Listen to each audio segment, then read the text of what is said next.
Okay, that's what today we'll be dealing about support vector machine. I think last class we had class on ANN. That is one of the regression algorithm which is used for classification. Okay, regression algorithm which is used for classification. But when it comes to SVM, that is support vector machine, is a binary classification algorithm.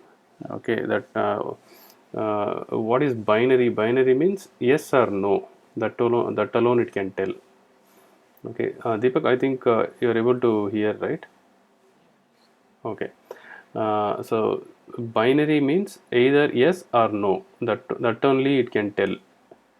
So if you have got the problem like multiple classification, okay, how will you do the multiple classification using binary? That is called multi-class SVM. That is using multi-class SVM only we can do multiple classification. That is instead of telling yes or no, it will be like one against many. Like say if you want like four season to be checked, whether it is a rainy season or it is a summer season or it is a spring season, you want to just, it is just an example in order to tell which season it is. Okay, and then uh, while doing this binary, SVM can do only binary, but there are four outputs. That is, winter is there, summer is there, spring is there, rainy is there. So there are four outputs you have got. But SVM is a binary classifier. That is, it can tell either yes or no, or that is the case, right? So how can we do this? How can we implement this? That is called multi-class SVM. Okay, so here what happens is, we'll just check it. Okay, we'll go for multi-class SVM. Okay, so this okay, let us see here. This is a multi-class classifier.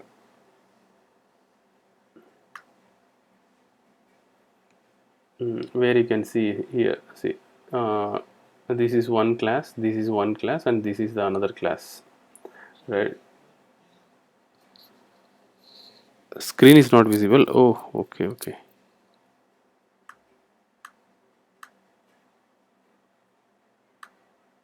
Okay, I have not presented now.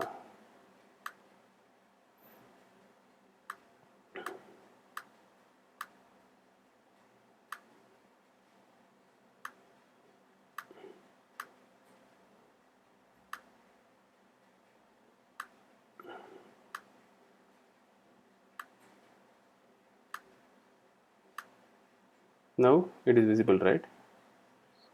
Okay, so here you can see multi-class means there are different classes. Green is one class, and red is one class, and purple is another class.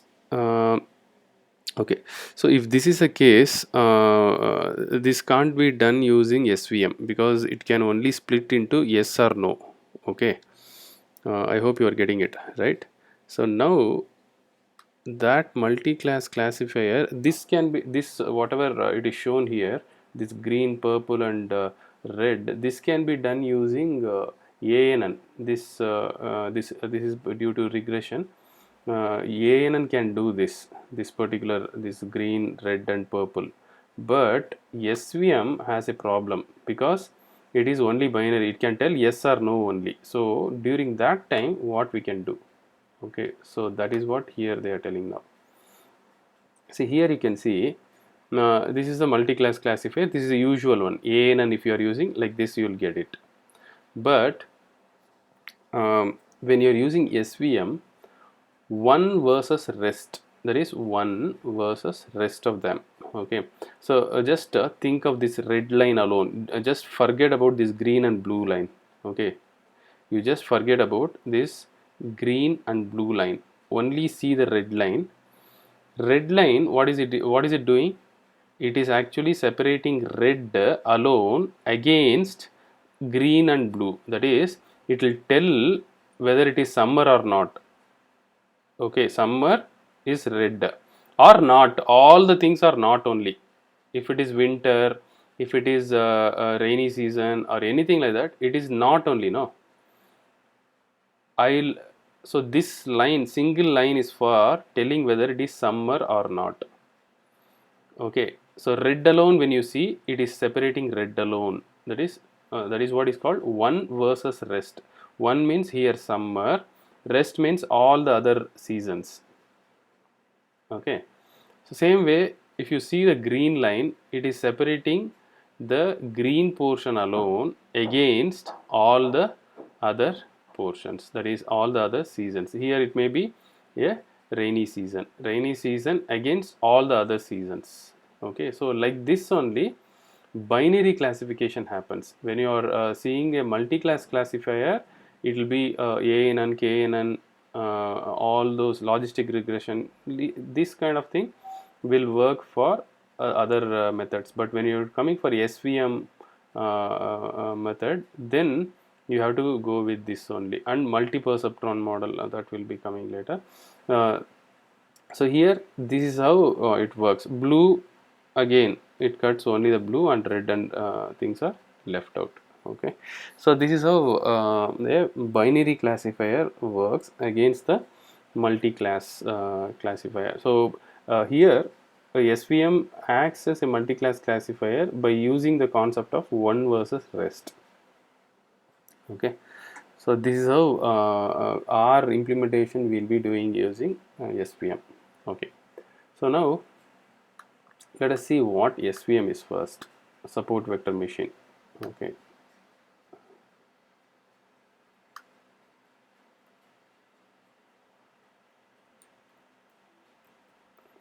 support vector machine.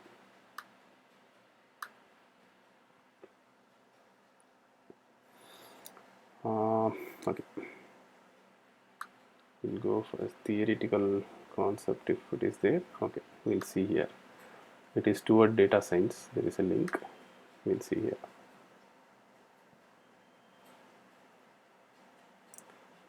Somebody called Rohit Gandhi has done it.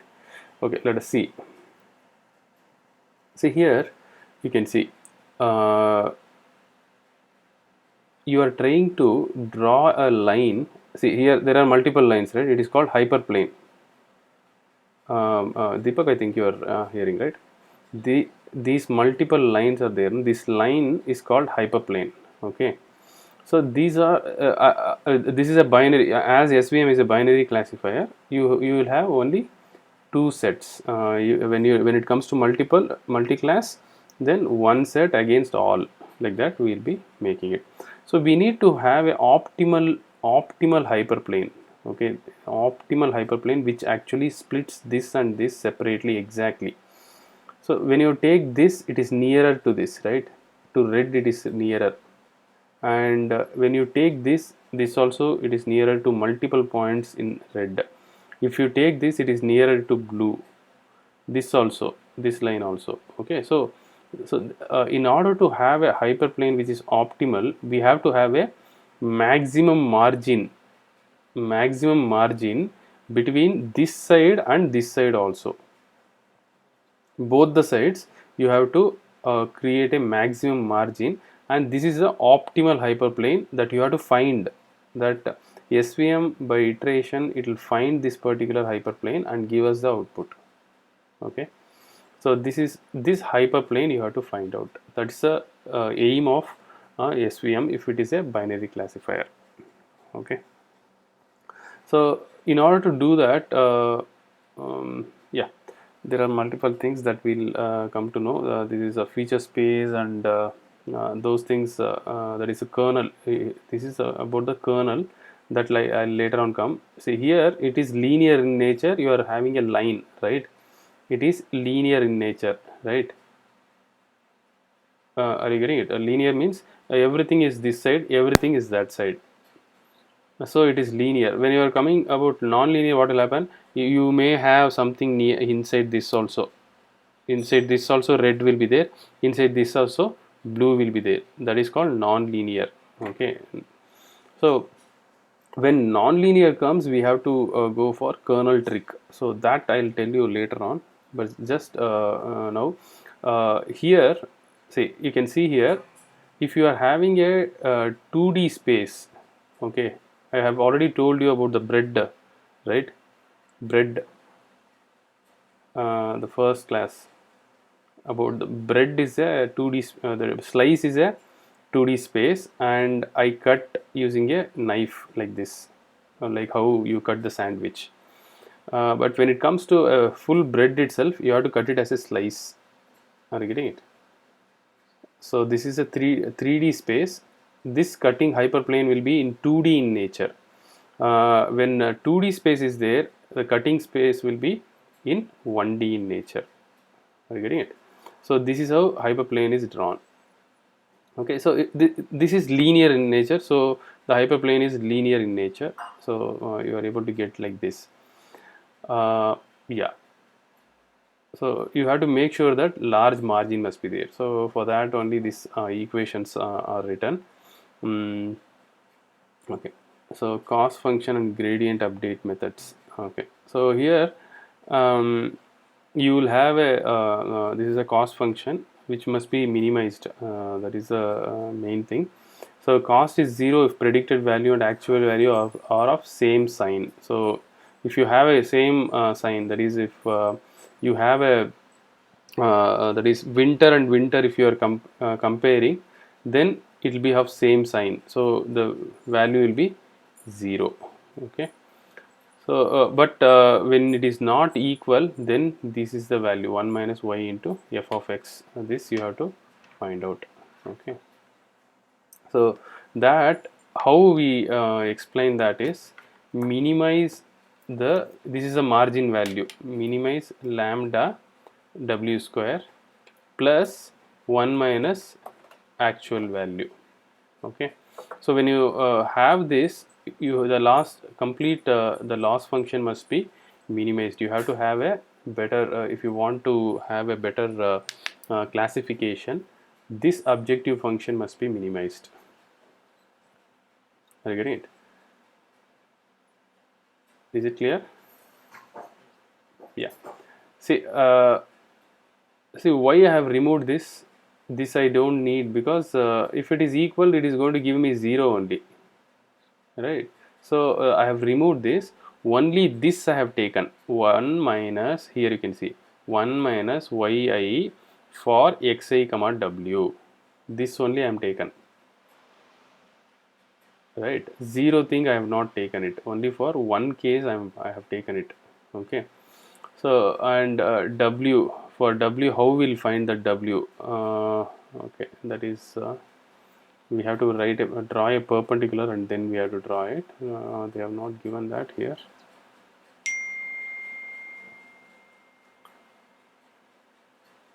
Yeah, and another thing is in support vectors. See, the points that are nearer to this hyperplane, those are called support vectors. Actually, these variables, these vectors only are helping us to, once again.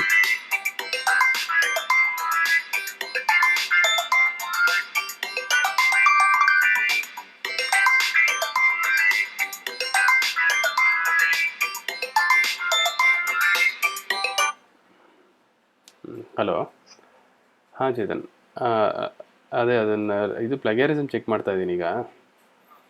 ಅದು finalise ಮಾಡ್ತಾ ಇದ್ದೀನಿ. ನಾನು ಕಳಿಸಿರ್ತೀನಿ, ಇವತ್ತು ಹೇಗಿದ್ರು ಕಳಿಸಿರ್ತೀನಿ guarantee.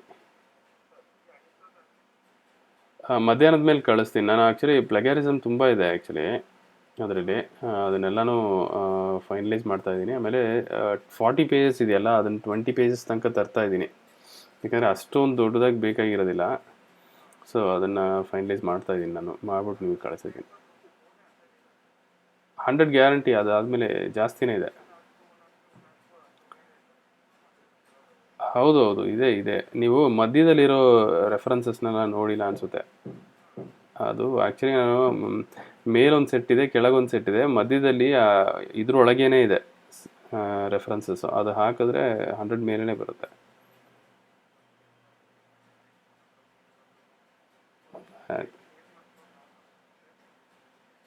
Okay, ನಾವು ಅಷ್ಟರೊಳಗೆ ಕಳಿಸ್ಬಿಟ್ಟಿರೋಣ. ಇವತ್ತು ನಾನು ಹೇಗಿದ್ರು ಕಳಿಸ್ತೀನಿ ನಿಮಗೆ. ಆಯಿತು, ನಾನು ಕಾಲ್ ಮಾಡ್ತೀನಿ ನಿಮಗೆ.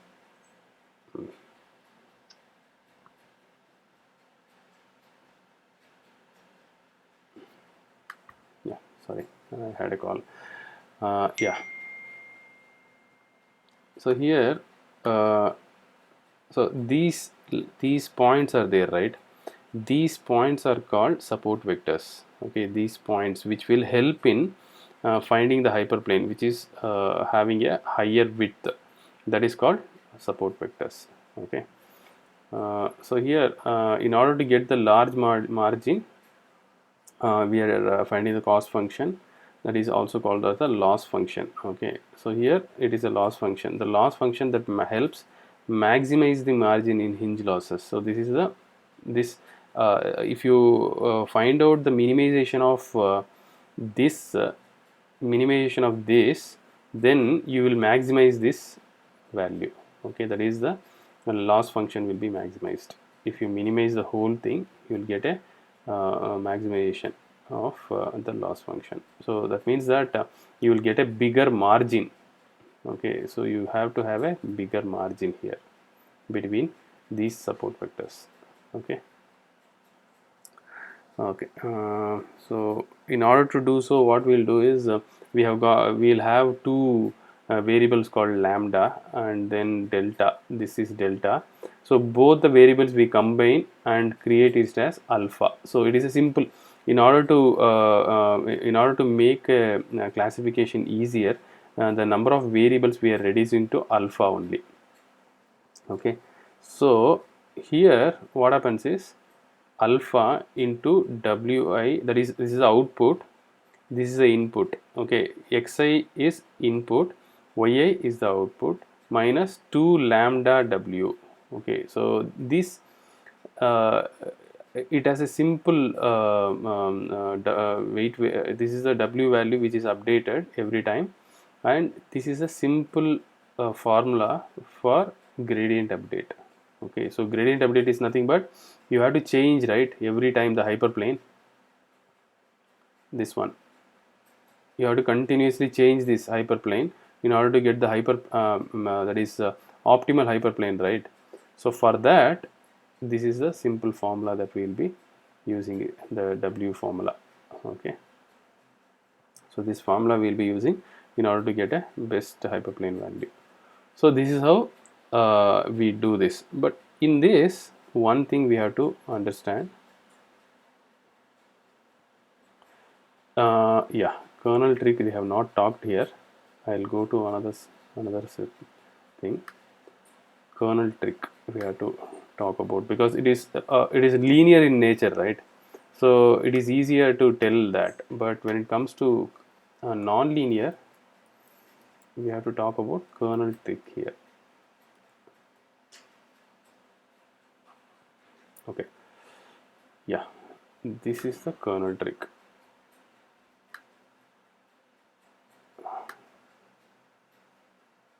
See, you can see here, right? Can you see this? The kernel, applying the kernel, what is happening? Can you see this? Yeah, see what happens is you are in kernel, there will be the w variable is there, no, that we have used. Yeah, the w variable, whatever we are used, it is actually changing the hyperplane, right? Are you getting it? Yeah, the same way this kernel has some variables which is to be tuned, okay, in such a way that say we have got multiple kernels, radial basis function kernel, okay, and then exponential function kernel, like that multiple kernels are there. So mainly the radial basis function kernel is largely used when you are using support vector machine. So what happens here is you have a 2D space in which it is you tell me whether it is linear or non-linear.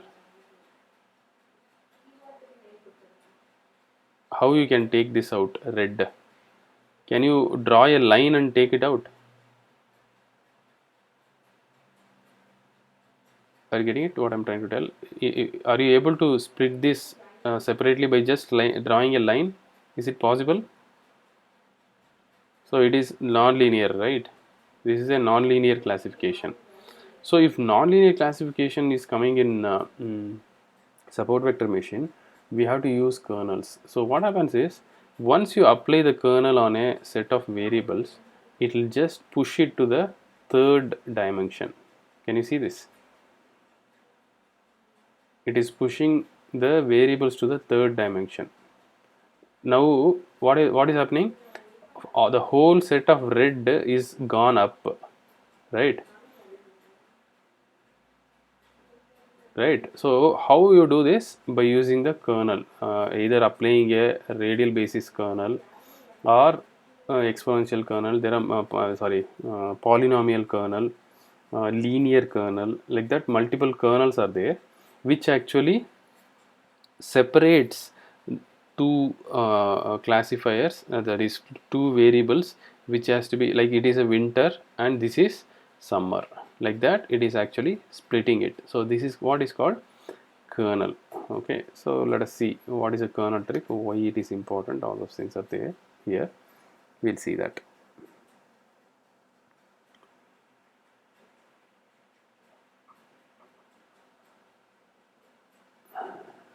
So here you can see, so this is a if this is the input and output variable. So using kernel, and this is just a polynomial kernel, okay, complex. You just create a kernel in such a way that xi and xj is multiplied, yi and yj is multiplied. Like this you can create it, and it will move that data into the other dimension, like this. Okay, so it is just a feature, like how you extract feature, right? Like how you apply transformation techniques like S transform, Fourier transform, like that. This one kernel will work in order to separate the non-linear input into two separate portions. Okay, is it clear? So in our implementation, what will be the input? Xi, yeah, Xi. What are the inputs?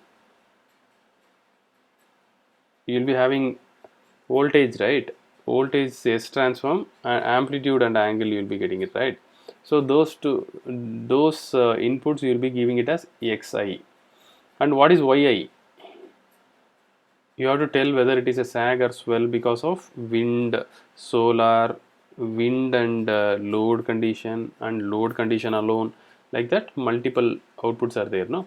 So those multiple outputs are y1, y2, y3, like that it will be happening.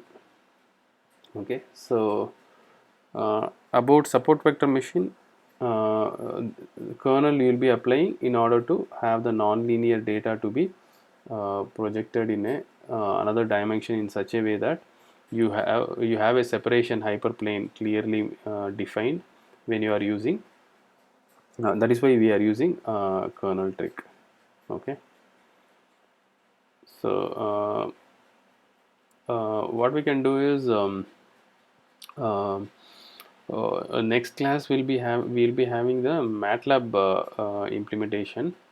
Okay, so we'll freshly start MATLAB implementation. Okay, how we can use Simulink for implementing the solar and wind, and then how we are interfacing with the grid, and then how we are measuring the voltage at the PCC.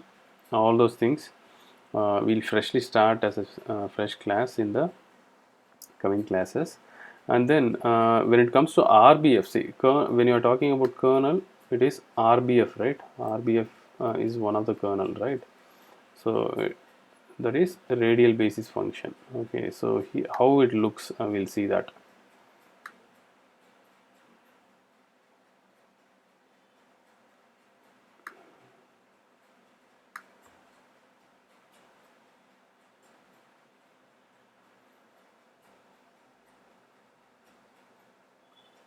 See, yeah, this is a radial basis function. See what happens, what they are doing. they're taking input x function of x1 x1, right, and one x2 x1 and xn x1. So we have already seen that, right, xi into xj, like that it is multiplying, right. So like the same thing, radial basis function also will have a equation which will be having x1 minus x1, x2 minus x1 and xn minus x1. Here the second variable will be all x1 only. So this phi of this value is there, no, r, you will be giving it as 1 plus epsilon r square. So here r is nothing but this x1 minus x1 and x2 minus x1, like that. Are you getting it? Right. So what happens? So if you do this, what will happen? From the plane, it will go to another dimension. The output of phi of r is there, no? It will be in another dimension, which will be in the another dimension, which will actually separate the non-linear variables. Okay, so like this there are multiple things.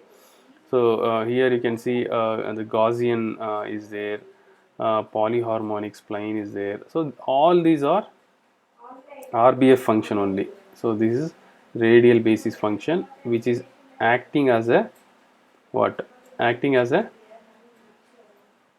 kernel. Okay, but Deepak, did you understand what is kernel, right?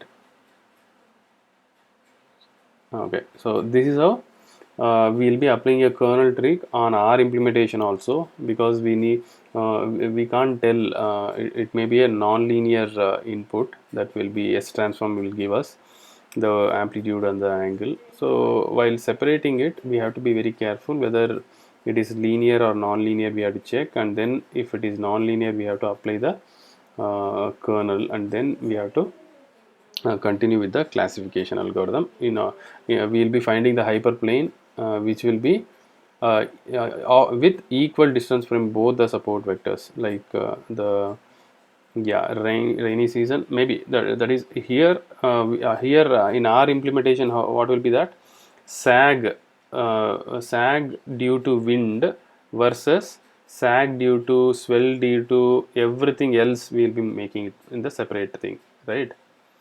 You got it, right? That is one against all, like that we'll be making it. Fine. So okay, we'll continue this MATLAB implementation in the coming class.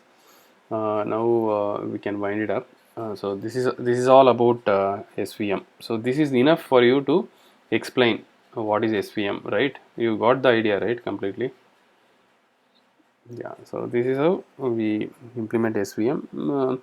There are toolboxes in MATLAB to implement it. So that will be, I'll be teaching you the SVM toolbox, for how it works, all those things, and we'll wind it up. Okay. Yeah. Thank you. I've recorded it now. This I can provide you.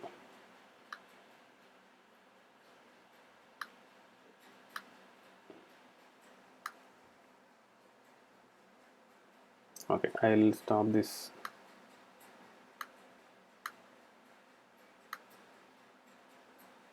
Okay. Uh, okay, you can cut the call because the same link will be there for the other people also.